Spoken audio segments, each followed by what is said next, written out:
गढ़वाल संसदीय सीट पर चुनाव जीतने के लिए कांग्रेस और बीजेपी ने पूरी ताकत झोंक दी है। पौड़ी में हमारे संवाददाता मुकेश बछवेती ने बात के पूर्व विधायक मुकेश कोहली और बीजेपी के जिला अध्यक्ष सुषमा रावत से क्या कुछ कहा उन्होंने, सुनाते हैं आपको। हमारे साथ मौजूद हैं भाजपा से पूर्व विधायक रहे मुकेश कोहली जी, जो लगातार क्षेत्र भ्रमण कर जनता का रुझान ले रहे हैं और विश्वास जता रहे हैं कि इस बार भी मोदी की सरकार केंद्र में बनने जा रही है। हम उनसे जानना चाहेंगे कि किस तरह का रुझान जो ग्रामीण इलाकों में भ्रमण के दौरान उनको मिल रहा है और किस तरह से जो 400 पार का नारा भाजपा द्वारा दिया गया है उसको वो पूरा करते हुए दिखाई दे रहे हैं। Kohli ji, news one India में आपका स्वागत है। जी धन्यवाद, नमस्कार। कोहली जी, लगातार ग्रामीण इलाकों में आप भ्रमण कर रहे हैं, 400 पार का नारा भाजपा द्वारा दिया गया है। कितना सफल आप इसे मानते हैं कि 400 पार भाजपा जाने वाली है? देखिए, जब से इस देश की कमान देश के यशस्वी और लोकप्रिय प्रधानमंत्री आदरणीय नरेंद्र मोदी जी ने 2014 से संभाली है, तब से भारतीय जनता पार्टी का ग्राफ दिन प्रतिदिन बढ़ता जा रहा है। तब मुझे याद है कि आदरणीय 2014 में मोदी जी ने कहा था कि मिली-जुली सरकार से सरकारें चलती, विकास कार्यों में अवरोध आता है, तो इसलिए स्पष्ट बहुमत की हमको सरकार चाहिए। और तब देश की जनता ने 282 सांसद देकर भारतीय जनता पार्टी को स्पष्ट बहुमत दिया था। उसके बाद आदरणीय मोदी जी ने 2019 में आह्वान किया था कि अब की बार 300 पार, आप सब लोगों को याद होगा।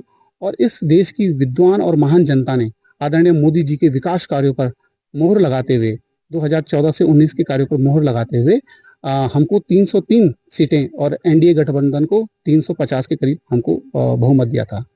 आज इन 10 साल के कार्यकाल में आदरणीय मोदी जी ने देश की जनता से आह्वान किया है कि हम अब की बार 400 पार, और मैं आपको विश्वास के साथ कह सकता हूं, उत्तराखंड की 5 सीटों के साथ भारतीय जनता पार्टी एनडीए गठबंधन 400 पार निश्चित तौर पर इस बार पार करने वाला है। देखिए, मोदी जी जो कहते हैं वो करते हैं, और मोदी जी की जो घोषणाएं हैं महिलाओं के लिए, क्यों सभी के लिए हैं पर महिलाओं के लिए विशेषकर हैं। और महिलाओं को सम्मान उन्होंने सबसे पहले, चाहे 2014 के बाद सबसे ज्यादा सम्मान उन्होंने महिलाओं को दिया है। आज महिलाएं धरातल पर, जमीन पर आई हैं, बाहर निकली, घरों से बाहर निकली हैं तो मोदी जी की वजह से बाहर निकली हैं। और 33% आरक्षण लोकसभा विधानसभाओं में मोदी जी ने ही हमें दिया है। और इस टाइम जो मत है, जो वोट बैंक है, वो महिलाओं का ज्यादा है और मोदी जी की तरफ, कमल के फूल की तरफ, भाजपा की तरफ ज्यादा रुझान है। और ज्यादा से ज्यादा मतों से हमारी जो बहनें हैं और बढ़ चढ़कर हिस्सा ले रही हैं। हम तो क्षेत्र में जा रहे हैं तो हमसे जाने से पहले ही कह रही है अब की बार 400 पार, अब की बार मोदी सरकार। मतलब हम वहां पर पहुंच ही रहे हैं तो वो मोदी जी के लिए पहले ही से महिलाएं तैयार हैं। और मैं उन महिलाओं का, मोदी जी का धन्यवाद करती हूं कि उन्होंने महिलाओं के लिए बहुत कुछ किया। और महिलाओं ने भी अब सोचा है कि हम मोदी जी के लिए अपना एक एक वोट, कीमती वोट से हम अपने प्रत्याशी को संसद में भेजेंगे और मोदी जी को प्रधानमंत्री बनाएंगे।